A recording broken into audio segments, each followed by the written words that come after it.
1935 թվականի մարտի 15-ին է ծնվել ծաղրածու, կրկեսի հայ դերասան, 1971 թվականից ՀԽՍՀ ժողովրդական արտիստ Լեոնիդ Ենգիբարյանը։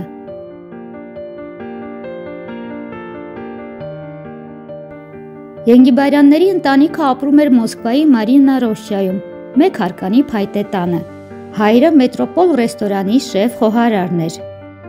Մինչև կյանքը կրկեսի հետ կապելը Ենգիբարյանը փորձել է մի քանի այլ մասնագիտություն։ 1952 թվականին ավարտելով միջնակարգ դպրոցը ընդունվել է ձկնային տնտեսության ինստիտուտ, սակայն այնտեղ սովորել է ընդամենը կես տարի և տեղափոխվել է ֆիզկուլտուրայի ինստիտուտ։ Այդ ժամանակ նա պրոֆեսիոնալ բռնցքամարտիկ էր և մինչև 50-ականների կեսերը լավ արդյունքների էր կարողացել հասնել հենց այդ բնագավառում։ 1952-ից 53 թվականների մրցաշրջանում բռնցքամարտի Մոսկվայի առաջնությունում Ենգիբարյանը տարել է 9 հաղթանակ և պարտվել ընդամենը մեկ անգամ։ Արդյունքում գրավել է 3-րդ տեղը իր քաշային կարգում։ Սկսելով 3-րդ կարգից 1954 թվականին նա արդեն համարվում էր առաջին կարգի բռնցքամարտիկ։ 1955-ին կրկեսային արվեստի պետական ուսումնարանում բացվում է կլոունադայի բաժին և Լեոնիդը ընդունվում է այդտեղ։ Նա վարպետորեն օգտագործելով իմպրովիզացիա և մնջախաղի նոր ու հետաքրքիր արտահայտչամիջոցները հարստացրել է կրկեսի ծաղրածոյի ավանդական կերպարը։ Այն ներկայացրել է նորովի և իր մեծ հետքն է թողել այս արվեստում։ Ենգիբարյանը 1959 թվականին ավարտելով ուսումնարանը եկել է Երևան և ընդունվել հայկական կրկեսախումբ։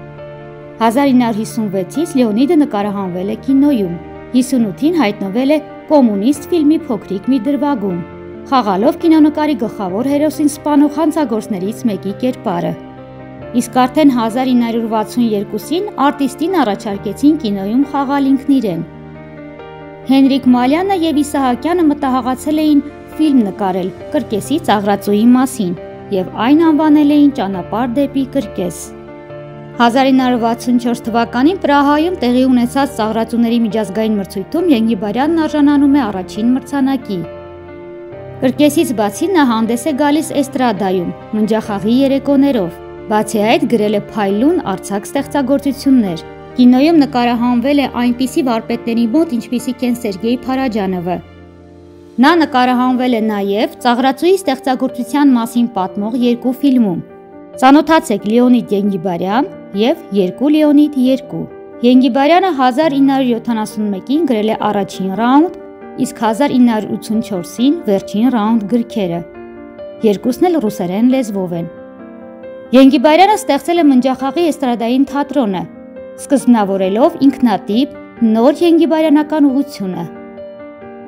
Նա կարողացել է ստեղծել ողբերգական և կատակերգական տեսարաններ, բազմազան կերպարներ է կերտել և իրավիճակներ, որոնք շատ ծիծաղելի էին թվում այդ ժամանակվա և ներկայիս հանդիսատեսի համար։ Կիրառել է բարդ հնարքներ, որոնք ցուցադրել է նաև կրկեսում։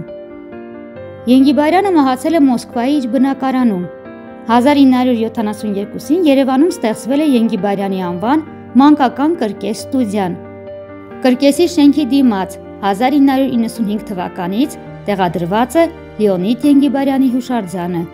Քանդակագործը Լևոն Թոքմաջյանն է։